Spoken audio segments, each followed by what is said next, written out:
Bueno, vamos a hablar de Apocalipsis, así que si alguno entra en visión, será por dos motivos, ¿ya? Que ya están cansados, como se decía, y también estamos hablando de este maravilloso libro. La verdad es que pretendemos algo bastante ambicioso. Queremos repasar todo el libro. Así que naturalmente va a ser más a modo de sobrevuelo, pero esperamos entregando algunos tips, algunas orientaciones para ir captando la lógica, de tal manera que cuando quieran estudiarlo más en profundidad o ya lo han hecho, tengamos algunas directrices, algunas orientaciones. Sé y también pedí que un documento que amplía más todavía lo que se va a estar presentando, le ha llegado a los correos electrónicos, entiendo, de quienes están, algunos ya lo imprimieron, excelente, así pueden ir siguiendo y si pueden, naturalmente lo pueden compartir, no hay ningún problema con aquello. Entonces,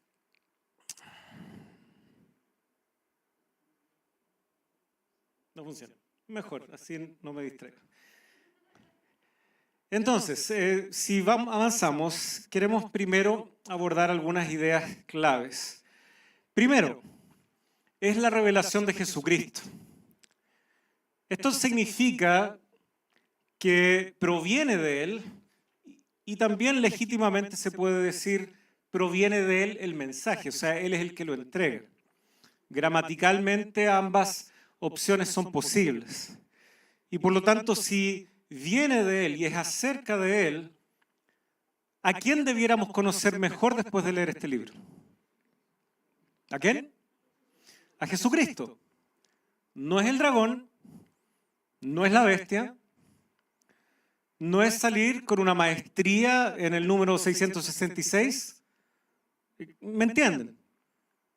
Si estamos leyendo el libro y no estoy conociendo a Jesús, tal vez lo estoy leyendo mal. Si estoy leyendo el libro y solamente me preocupa, ya, pero en el cronograma profético, ¿qué sigue? Probablemente no lo estoy leyendo bien. Es la revelación de Jesucristo. Es un mensaje acerca de Él y entregado también por Él. Por lo tanto, sería inconcebible que leyendo su mensaje no lo conozcamos a Él. ¿Está bien? Por lo tanto, esta es la primera idea. Deriva de esta idea que justamente el foco está puesto en el Cordero, su lucha y su victoria. Cordero es una palabra clave, se repite 30, 31 veces en el libro de Apocalipsis. Solo una vez se ocupa para alguien que no es Cristo, y es cuando se describe a la segunda bestia que tiene dos cuernos como de cordero. Aparte de esa noción, todas es Jesucristo.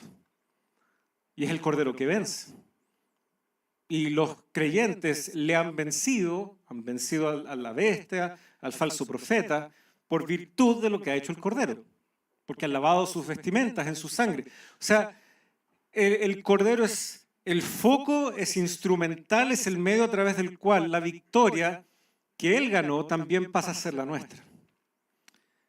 Por lo tanto, no debemos perder de vista esto.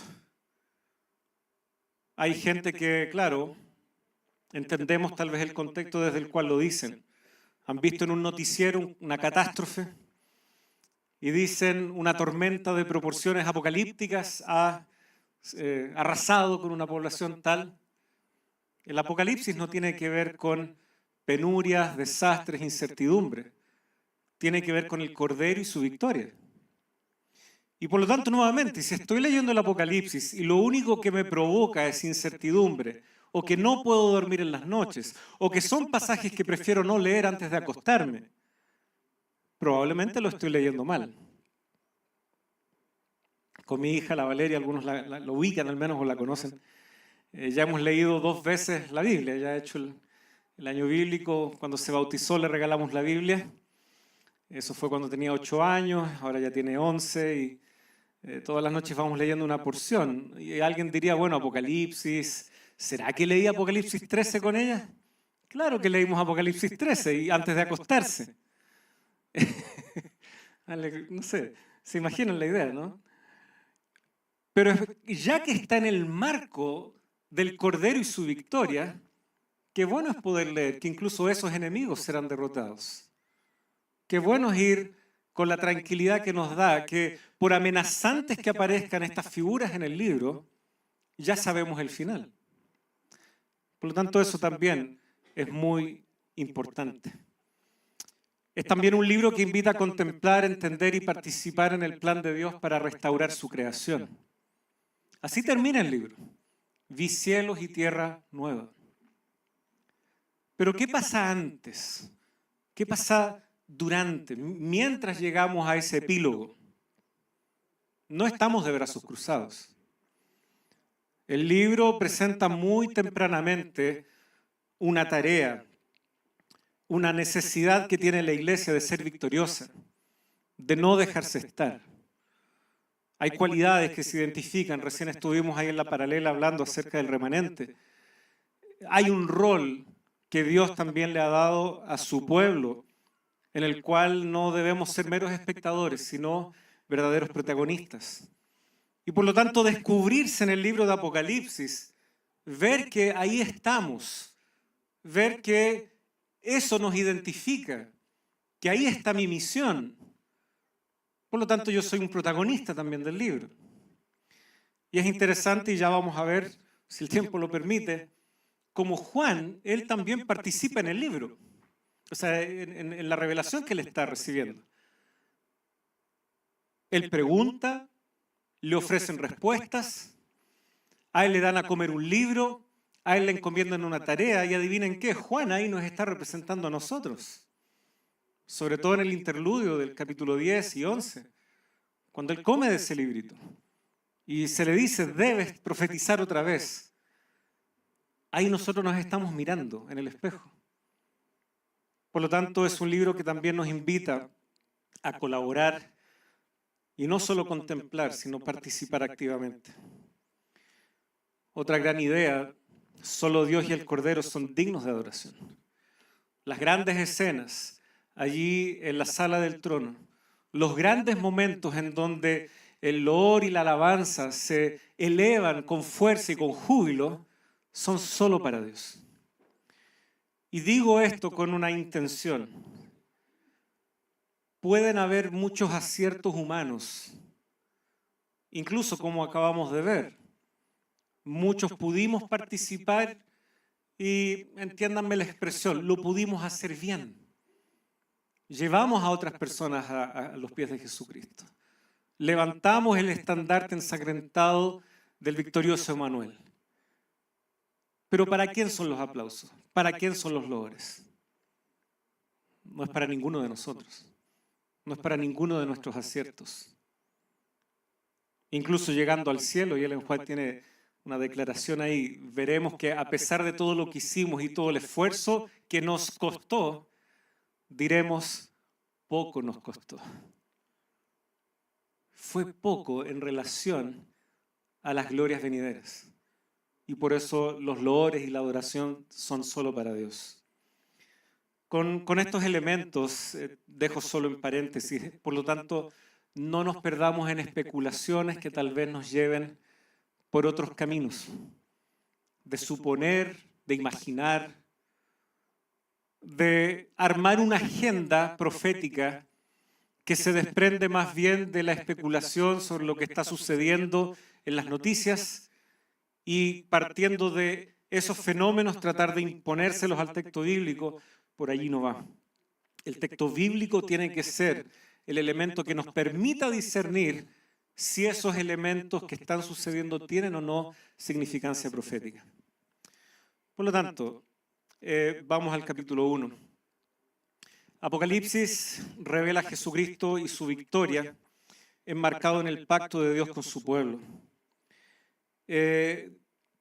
Dios está siendo fiel a sus promesas. Y por lo tanto, cuando nosotros leemos, por ejemplo, a contar del versículo 4, Juan a las 7 iglesias que están en Asia, gracia y paz a ustedes de parte de aquel que es y que era y que ha de venir, y de los 7 espíritus que están delante de su trono, y de parte de Jesucristo, el testigo fiel. Era, ha de venir. Esa era la forma en que Dios el Padre, si queremos, usando las categorizaciones del Nuevo Testamento, es presentado en el Antiguo Testamento. El propio nombre Yo Soy de Jehová denota esa, digámoslo, atemporalidad, y no en el sentido platónico, filosófico, sino que yo soy el que era, es, seguirá siendo, yo soy. Y Dios cuando se presenta así es para establecer y reafirmar su pacto con el pueblo. Y por eso Jesucristo también es denominado aquí el testigo fiel, porque la fidelidad al pacto es lo que lo caracteriza. Y cuando seguimos leyendo y entendemos que eso tiene su efecto, versículo 5 todavía, al que nos ama y nos libertó de nuestros pecados con su sangre, e hizo de nosotros un reino, sacerdotes para Dios, su Padre, a Él sea la gloria y el dominio por los siglos de los siglos. Amén. Esto de que nos hizo o un reino de sacerdotes, o hizo de nosotros un reino, sacerdotes para Dios, como dice esta traducción, nos remonta a Éxodo 19, en donde allí por primera vez se les señala de que ellos serán un reino de sacerdotes, una nación que ha de llevar, en base al pacto que Dios está por establecer con ellos, el conocimiento de Dios a todas las naciones. Y por lo tanto, Apocalipsis abre así. Apocalipsis es el desenlace de una historia bastante extensa, pero que tiene como fundamento el pacto al cual Dios ha sabido ser fiel. Y en cada momento de la historia, Dios ha llamado al pueblo a responder esa fidelidad. Y por lo tanto, de ahí los ecos a estos momentos de la experiencia del pueblo en el Antiguo Testamento, pero que se hacen nuevos ahora. Y sabemos que Pedro también habla de que somos real sacerdocio, ¿no es cierto? Nación adquirida por Dios, etc.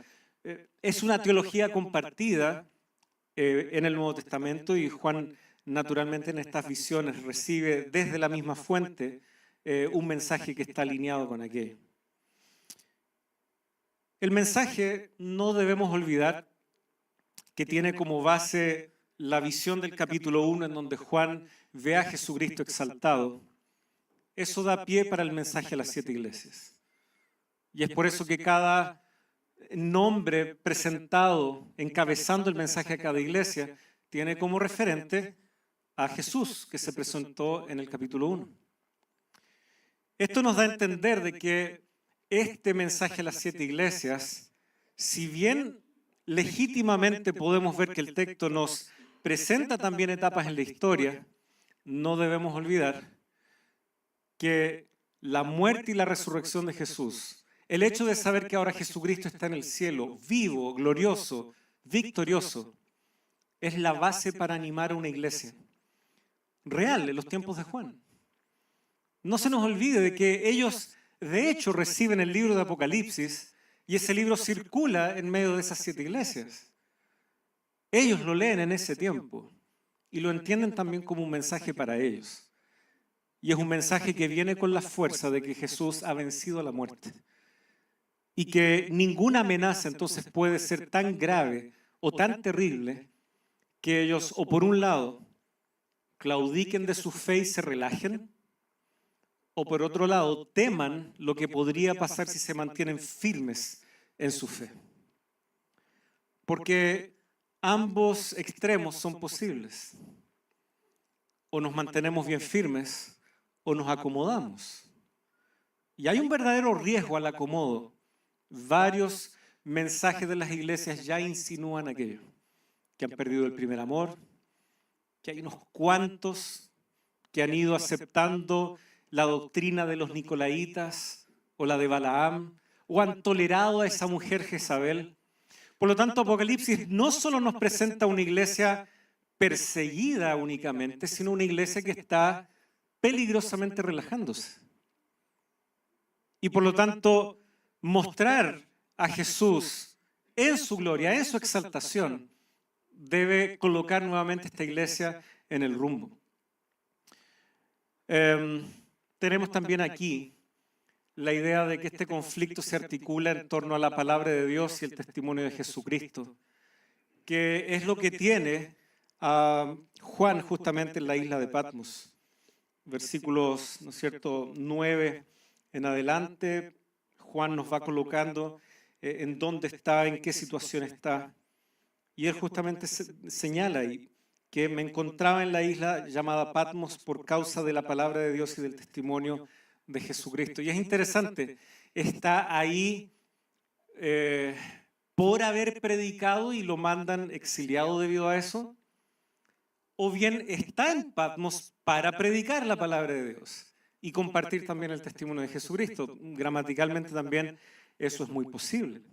Lo interesante es que este es un mensaje que tiene como base la palabra de Dios y el testimonio de Jesucristo. Y esto lo comparte Juan, lo comparten otros que vendrán después de Juan, y sigue acompañando este binomio, palabra de Dios y testimonio, prácticamente hasta el final del libro. Por lo tanto, si hay algo que caracteriza al pueblo de Dios, si hay algo que debe animar al pueblo de Dios, no serán otras cosas, sino la propia palabra de Dios y el testimonio de Jesucristo, que es la base para todo mensaje profético. Avanzando a los capítulos 2 y 3, que son efectivamente el mensaje a las 7 iglesias, que se desprenden de esta visión del capítulo 1. En primer lugar, entendamos, Jesús se presenta como quien realmente conoce a las iglesias, porque conoce tanto lo bueno como lo malo. Y aún así camina en medio de ellas. Se capta la idea, ¿no? Un Dios santo caminando en medio de un pueblo que tiene falencias, pero también aciertos. Jesucristo en efecto conoce a las iglesias. Camina en medio de ellas. Su experiencia no le es ajena. Y por lo tanto puede decir, yo conozco tus obras, o arrepiéntete, pero también puede reconocer y felicitar a muchas de ellas, porque las conoce. Y me parece que mientras más nosotros vivamos esa intimidad con Dios, más nos daremos cuenta de que nuestros errores no escandalizan a Dios. Él puede todavía caminar en medio de nosotros, pero también nuestros aciertos traen gran alegría y gozo al Señor. Qué lindo es ver esa escena. Tal vez podemos leer el mensaje a las 7 iglesias con esta idea en mente. Las promesas a las 7 iglesias también van creciendo en alcance desde la vida eterna hasta la participación en el gobierno de Dios. Y aquí el pastor Celis abrió los ojos, el gobierno de Dios. Fue el tema de su tesis, ¿no es cierto? El gobierno que habíamos perdido, el que se le confió a Adán y Eva, o mayormente a Adán, no sé, ahí pastor usted después me aclara. Pero la última de estas promesas, dada a la iglesia de la Odisea, es justamente sentarnos en el trono, ¿no es cierto? Al vencedor, capítulo 3, verso 21, al vencedor le concederé sentarse conmigo en mi trono como yo también vencí y me senté con mi Padre en su trono. Y por lo tanto antes, sin duda, vamos viendo otros elementos. Comer del árbol de la vida, un nombre nuevo, etcétera. Elementos que son a ratos identitarios, otras veces definen nuestra misión, pero en última instancia vamos llegando a la última promesa en donde somos participantes del gobierno de Dios.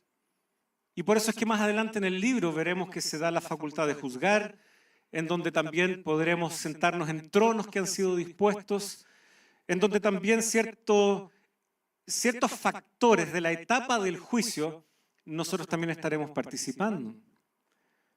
Y sin duda, cuando Dios nuevamente cree cielos y tierra nueva, se restaurarán muchos de los ideales que se perdieron allí en el huerto del Edén. Y por lo tanto es lindo leer las promesas a las 7 iglesias de esta manera. Uno, porque nos proyectan desde la realidad del primer siglo, y esa es tal vez una de las grandes pistas que nos dan a entender que las 7 iglesias abarcan la historia cristiana, porque encuentran a las iglesias en su condición actual, pero les prometen algo que solo será posible en el desenlace, después de la segunda venida. Y por lo tanto, tal como se presenta el resto del libro, ya vamos viendo que están las pistas para entender de que las 7 iglesias, si bien son un mensaje para los del primer siglo, en el tiempo de Juan, también proyectan las realidades que acompañarán a la iglesia cristiana hasta que estas promesas sean cumplidas. O sea, el desarrollo de la historia cristiana, segunda venida después del milenio, hasta que el gobierno de Dios nuevamente sea instaurado aquí en la tierra. Eso es lo que acabamos de decir. Muy bien. Capítulos 4 y 5. Esta es la escena del trono. Capítulo 1 es la base para el mensaje de las 7 iglesias. Capítulos 4 y 5, la escena del trono, es la base para lo que sigue. Los sellos. Y muchos dirán que en realidad para el resto del libro, y yo tiendo a estar de acuerdo, porque los que tienen el documento ahí verán que hay muchas referencias en el libro de Apocalipsis para el trono, o que desde el santuario sale otro ángel, o bien una alusión a aquel que está sentado en el trono. Eso nos acompaña en todo el libro. Por lo tanto, los capítulos 4 y 5 fijan de alguna manera el ancla, el soporte para todo lo que será desarrollado en el resto del libro. Y por lo tanto, esta escena de la entronización de Jesús tras su resurrección asegura todo el resto del desenlace, la nueva creación. Y esa creación y redención son los fundamentos de la adoración celestial. Cuando leemos ahí que Él es santo y los seres vivientes, los 24 ancianos, ellos claman y señalan por qué es digno y qué es lo que ha hecho. Justamente son estos dos elementos que se destacan. Ahora, Juan llora,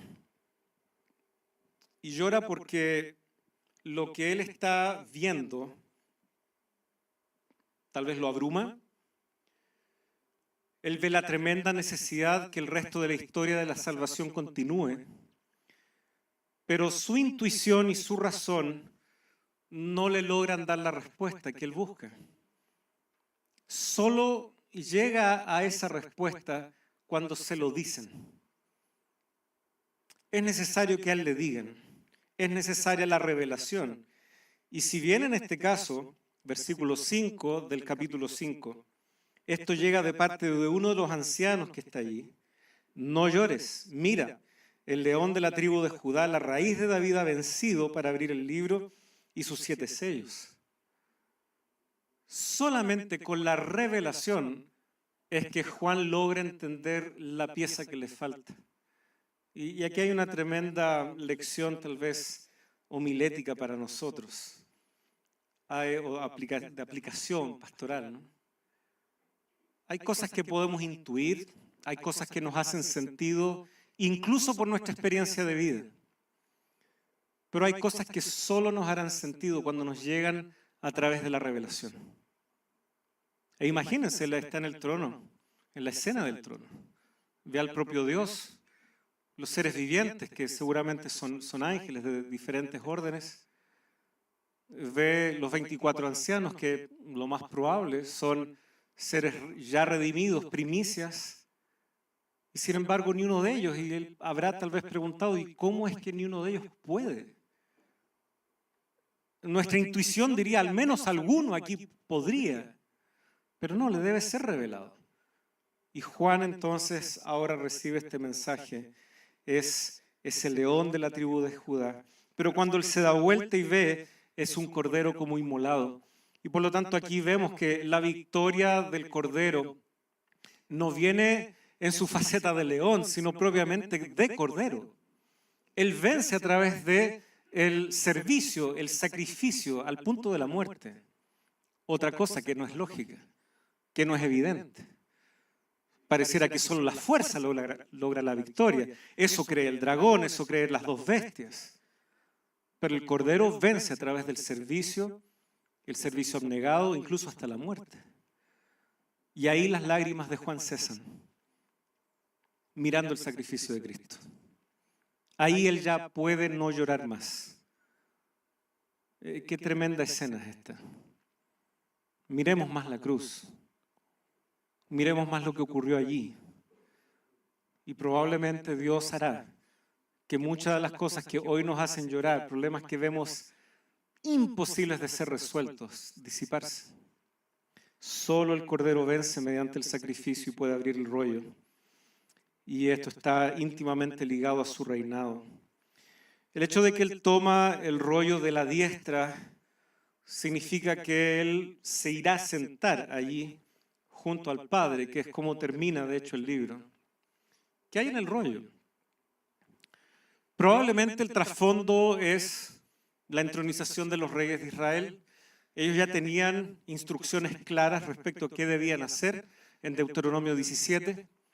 Debían mandar a hacer una copia de la ley, porque esa ley les diría cómo conducirse y reinar como representantes de Dios de alguna manera a su pueblo. Eso le daba legitimidad a su reinado.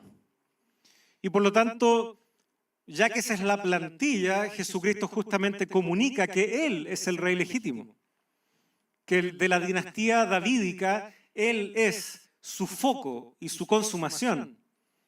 Solo Él es el rey legítimo y por eso Él tiene este rollo que puede ser un eco, ¿no es cierto?, de ese libro de la ley, del testimonio, y por eso Él también es testigo fiel. Porque Él ha de cumplir los propósitos divinos a cabalidad como rey legítimo. Juan, sin embargo, está escribiendo en una época greco-romana y algunos han visto algún eco también a ciertas ceremonias que ocurrían en la entronización de los emperadores. Ellos también tomaban un libro, representaba ciertas cosas, también recibían el clamor popular, una especie de reconocimiento unánime de parte del pueblo que legítimamente pueden gobernar. Es interesante eso, porque Juan evidentemente está comunicando algo que puede ser inteligible también para un público que no es judío y para un público que puede entender que esta declaración que él está haciendo apunta al único legítimo, no al César en su trono, no a las pretensiones de deificarse del emperador. No, solamente Jesucristo es el rey legítimo. Y esto muchos paganos lo fueron captando poco a poco, dándose cuenta de que había una riqueza en el mensaje cristiano. Pues bien, avancemos. Esta escena del trono da entonces el soporte para lo que viene. Los sellos, capítulos 6 al 8, reflejan algunos elementos del sermón profético de Jesús. Ustedes ven de que en el sermón profético de Jesús se habla de que el evangelio finalmente alcanzará a todos y entonces vendrá el fin. Se habla, sin embargo, también de pestes, hambres, guerras, y de hecho vemos eso en algunos de los sellos. El primer caballo sale venciendo y para vencer, el avance del evangelio. El segundo sello, quien lo cabalga, es la muerte. Y así hay una seguidilla de elementos. Peste, y luego la propia muerte nuevamente, más bien el segundo es las guerras, y el cuarto es la muerte. Elementos que nuevamente parecen estar configurados conforme al sermón profético de Jesús, que es otra pista de que los sellos también reflejan la historia cristiana. Porque Jesús está hablando de lo que sucederá desde su tiempo hasta la segunda venida. Sin embargo, acá eso nos permite entender algo. Ya que sigue la pauta del sermón de Jesús y a su vez el propio sermón de Jesús se configura también bajo la figura del pacto, bendiciones y maldiciones, porque las maldiciones del pacto efectivamente eran guerra, pestes, hambres, fuego, destrucción. Eso permite entender al menos tres elementos.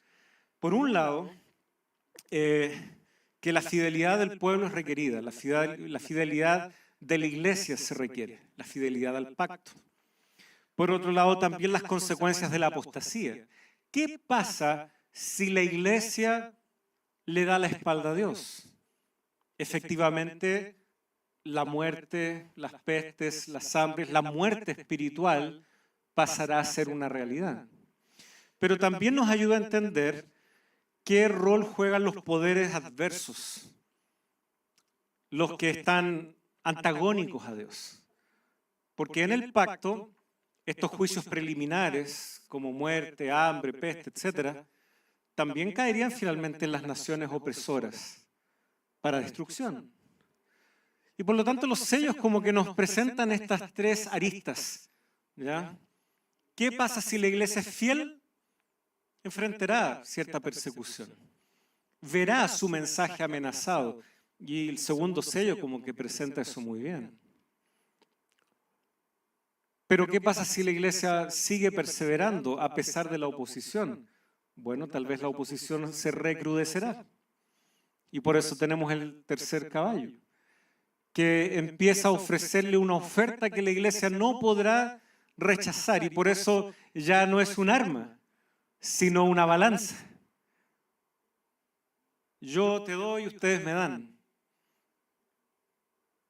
Y finalmente, quien sigue, ¿no es cierto? El jinete es el Hades, la muerte, que puede bien representar, o la muerte espiritual de una iglesia que no supo mantenerse fiel, como también lo que logrará en cierta medida estos poderes antagónicos que logran en efecto no solo acallar la voz de la iglesia, sino incluso matar a quienes están siendo fieles. O sea, el simbolismo, como ustedes se fijan, en los sellos es fluido, pero tiene un hilo conductor que es el pacto. ¿Ya? El pacto nos ayuda a entender el por qué la iglesia es fiel. Nos ayuda a entender también qué pasará si la iglesia pierde su sabor, pierde, ¿no es cierto?, esa cualidad de sal, como veíamos delante. Pero también nos ayuda a entender por qué los poderes antagónicos logran ciertos resultados, pero a su tiempo serán también juzgados. El interludio en el capítulo 7 evidentemente se revela a los redimidos. Ellos están siendo liderados por el león de la tribu de Judá. Por eso es que cuando se lee respecto a los 144.000, Judá viene primero. Es primera vez que ese ordenamiento se da en la Biblia. Ningún otro momento en donde se enumeren las listas, Judá va primero. No era el hermano mayor. Sin embargo, él va primero porque Jesucristo es en efecto el león de la tribu de Judá y es un pueblo entonces que tiene a Cristo como su líder.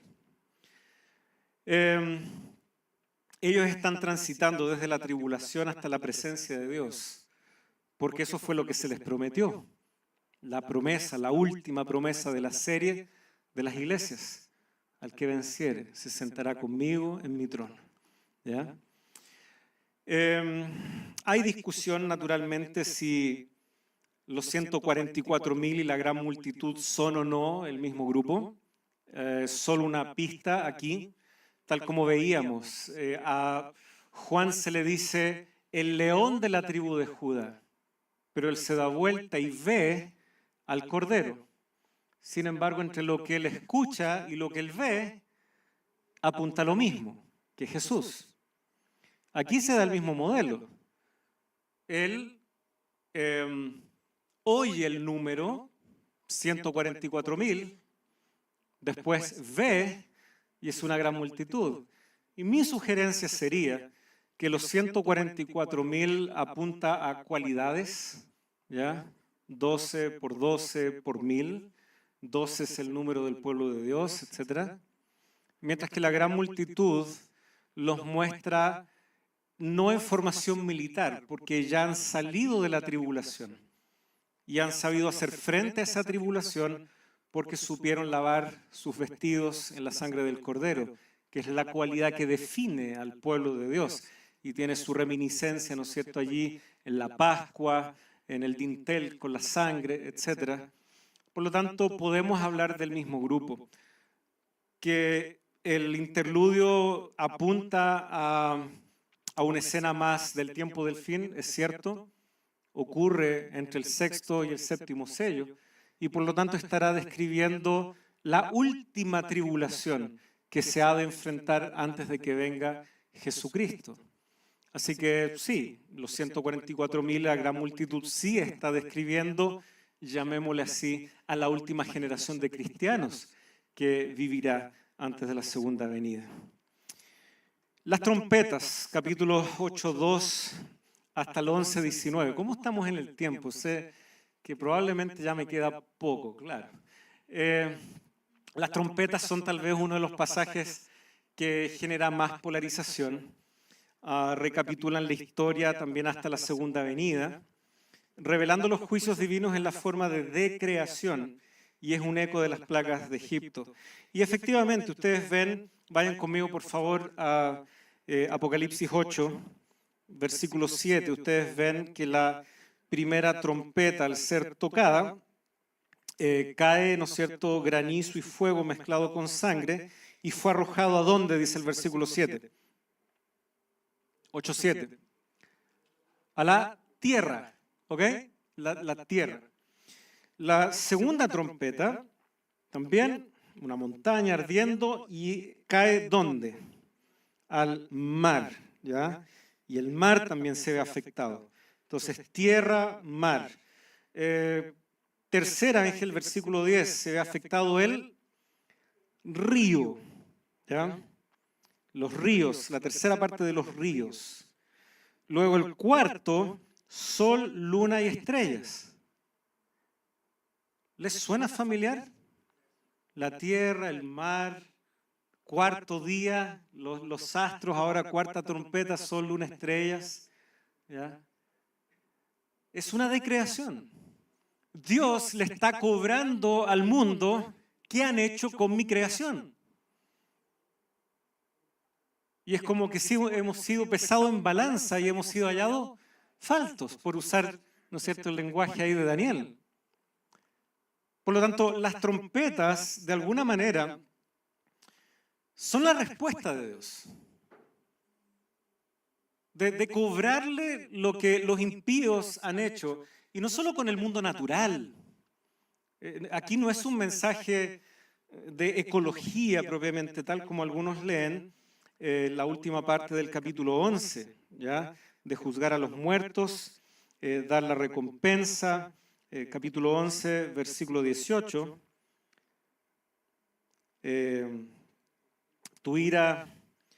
Vino tu ira y llegó el tiempo de juzgar a los muertos y de dar la recompensa a tus siervos los profetas, a los santos y a los que temen tu nombre, a los pequeños y a los grandes, y de destruir a los que destruyen la tierra. Algunos leen ese pasaje como ecología. Ahora, no tengo nada en contra de la ecología, entendida correctamente como mayordomía, confiada a nosotros desde Génesis, etc. Pero aquí el trasfondo seguramente es Génesis 6, que la tierra se estaba corrompiendo debido a ¿qué?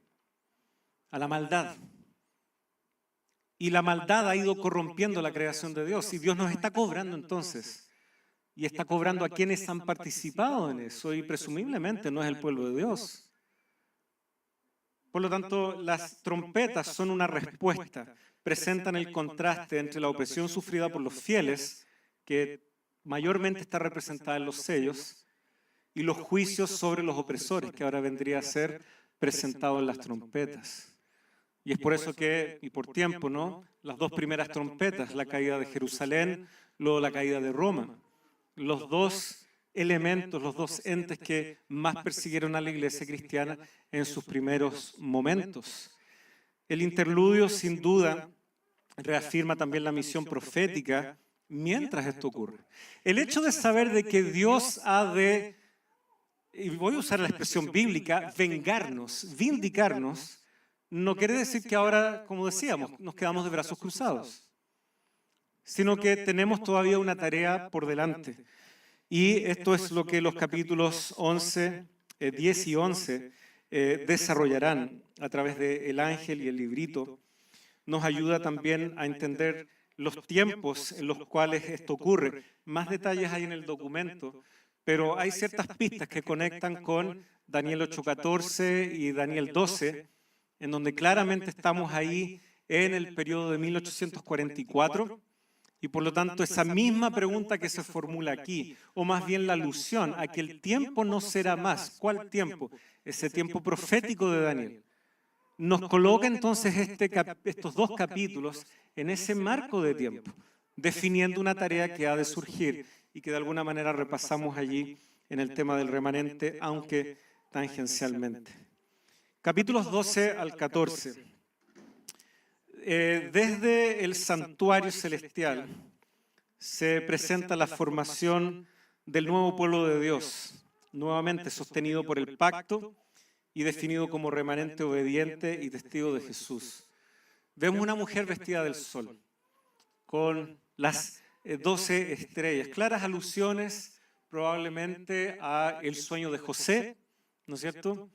En donde él ve que Dios en su momento ha de formar un pueblo que será el resultado de que Dios los sustenta en periodos difíciles como es la hambruna, y él sustenta a su pueblo allí.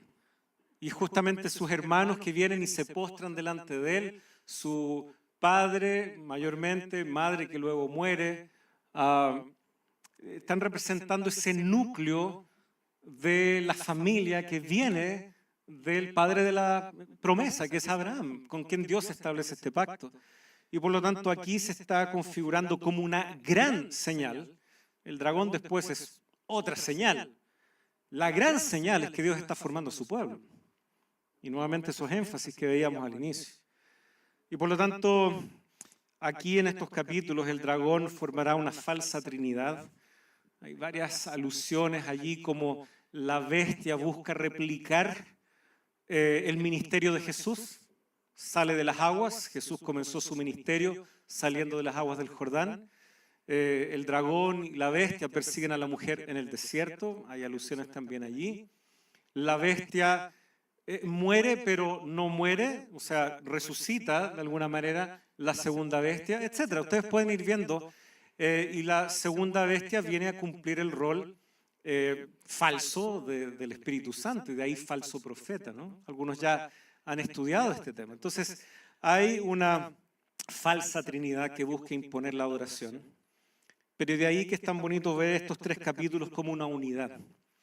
Porque nuevamente alguien podría distraerse, ya, pero el 666 y ya. No se quede pegado en el 666.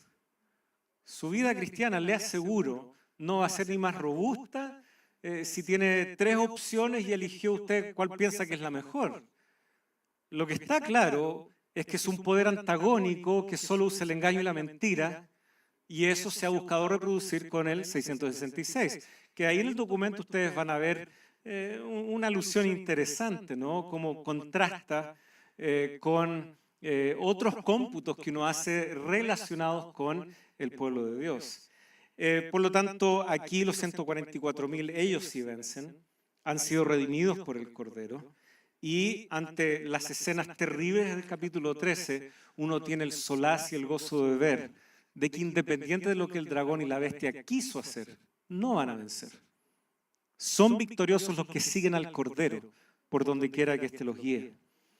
Las últimas plagas, 15 y 16, por lo tanto, si las trompetas eran juicios como respuesta en venganza y en vindicación, pero no representaban todavía la destrucción total, porque en las trompetas, recuerden, solo se ve afectada una tercera parte. Sin embargo, las plagas ahora ya son, como se las indica allí en el capítulo 15, son las plagas las últimas. O sea, hubo primeras, las trompetas, preliminares, pero las plagas ya son las últimas. Y sin duda, evidentemente, está el eco ahí del Éxodo, está Dios pronto a librarnos. Y por lo tanto, esta sexta plaga que anticipa la batalla final del Armagedón, no la vemos todavía aquí. Esa batalla finalmente queda reservada y guardada para el capítulo 19 realmente. Aquí solamente se nos presenta el escenario, ¿ya? Y sin embargo, estas plagas son también la respuesta de Dios, juicios ya retributivos, y indican que ya nuestra redención está cerca. Eso nos hace pensar que las plagas no durarán mucho tiempo. No es necesario. No es necesario prolongar más y más, siendo de que ya el pueblo de Dios ha cumplido su misión la gente pudo o no arrepentirse, que hay muchas pistas de eso durante la serie de las trompetas, que aún así no se quisieron arrepentir y por lo tanto toda oportunidad ha sido dada. No es necesario que las plagas duren mucho. Y por eso que en la quinta plaga todavía se están quejando de la primera, de la úlcera maligna. Eso deja entrever que al menos en los símbolos que se están ocupando ocurre en una rápida sucesión. ¿Ya? Finalmente, los capítulos 17 y 18, algunos sugieren, y nuevamente tiendo a estar de acuerdo con aquello, esto sigue siendo una extensión de las plagas, porque lo que es Babilonia allí, presentada a través del Éufrates en las plagas, ahora es la Babilonia propiamente tal, llamada por nombre. Es esta mujer que cabalga la bestia. Y finalmente, una vez más, hace un repaso de cómo ella ha logrado ciertos éxitos, pero no puede vencer contra el Cordero. Inclusive vemos que esta coalición de reyes, estos 10 cuernos de la bestia, finalmente atacan a la ramera y la despedazan y la queman, que conforme a las leyes levíticas así se debía destruir y poner fin a las rameras, a quienes estaban en inmoralidad sexual. Así que es una justa condena en ese sentido. Y tal vez va recogiendo también la mujer Jezabel ya presentada en el mensaje a las 7 iglesias. Ya hay una mujer que se asoma ahí cumpliendo ese rol y ahora lo vemos en esta otra figura en el tiempo del fin. Es bonito ver nuevamente el contraste entre Babilonia y la esposa del Cordero, porque también es una mujer Babilonia. Sin embargo, la esposa del Cordero es esta mujer pura, limpia, preparada para ese banquete nupcial. Y lo que vamos viendo aquí es que estamos dejando Babilonia atrás para dirigirnos a Jerusalén. Es el fin del exilio, básicamente. Babilonia está siendo destruida definitivamente y podremos entonces regresar a Jerusalén, que es la nueva Jerusalén, que en los capítulos que siguen entonces aparece descendiendo ataviada como una esposa, como una novia para su marido. El milenio naturalmente está aquí, introduce la primera resurrección, la derrota final de Satanás, seguido por el juicio universal del trono blanco, e incluso la muerte y el Hades son destruidos. Esa derrota de Satanás implica soledad por 1000 años, no tiene nada que hacer, ¿no es cierto? La nueva Jerusalén es el cumplimiento escatológico del pacto también.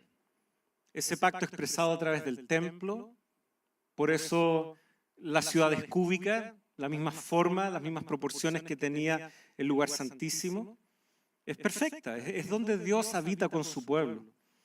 Desaparece en el mar, algunos dicen ya, en el cielo, pero ¿y en la tierra nueva? Nuevamente, no caigamos en especulaciones, pero claramente el símbolo del mar en la Biblia, sobre todo en los profetas, es el lugar donde habitan fuerzas antagónicas, las grandes bestias marinas, el Leviatán, cosas de ese estilo. Curiosamente, el pueblo de Israel no era un pueblo mercante, no navegaban mucho, por lo tanto el mar y sus olas era un símbolo de algo que causaba cierto terror. Otras naciones que naveguen, nosotros no. Bueno, el mar ya no existirá, ese peligro ya no existirá. Y finalmente, el epílogo que reafirma la inminencia del regreso de Cristo, la confiabilidad del mensaje profético y la esperanza de la gracia final expresada en estas palabras. Sí, ven, Señor Jesús. Que el Apocalipsis pueda ser, en este rápido sobrevuelo, justamente un mensaje de esperanza. Un mensaje en donde entendemos que la victoria está asegurada, en donde vemos nuestro lugar en esta gran historia épica y en donde nuestra vista nunca se aparte del Cordero, porque solo siguiéndolo a Él compartiremos también en su victoria. Amén.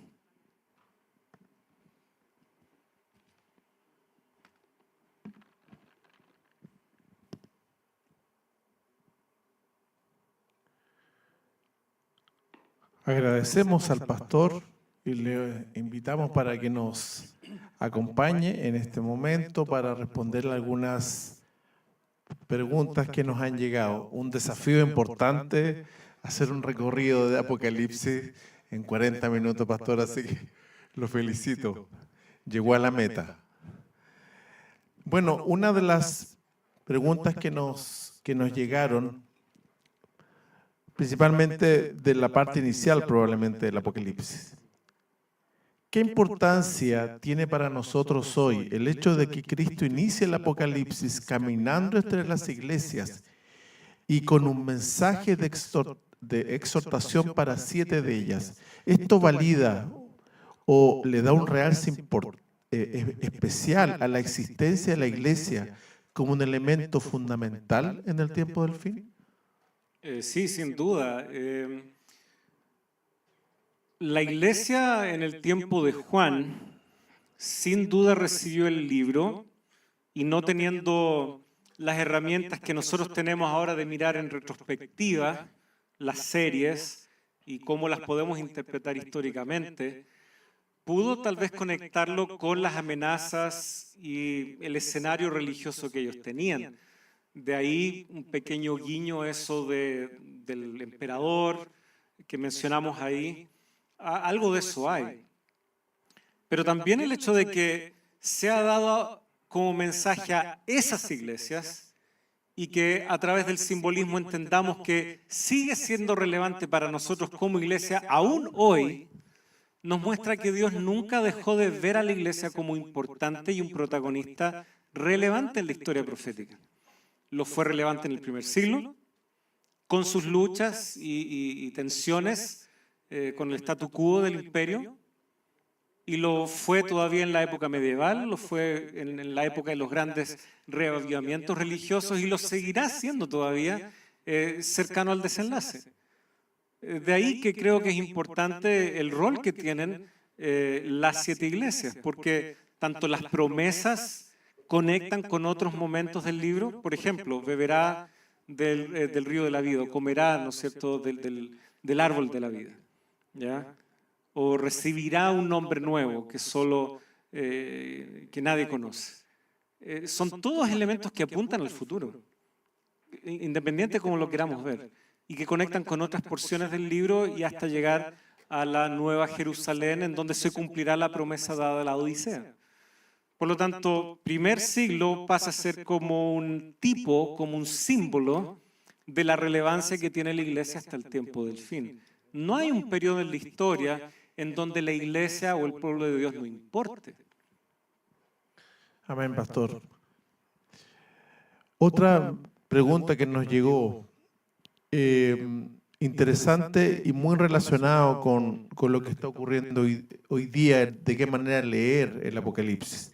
¿De qué manera podemos distinguir entre los elementos simbólicos, históricos y escatológicos en la trama del Apocalipsis sin caer en lecturas sensacionalistas ni en interpretaciones excesivamente racionalistas?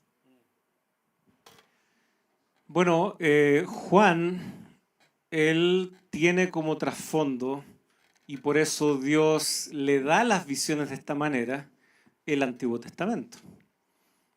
Ese es el mundo que está en la mente de Juan. Esos son los símbolos que él conoce. Él ha leído Joel, él ha leído Amós, él ha leído Isaías, sin duda ha leído los Salmos, etc.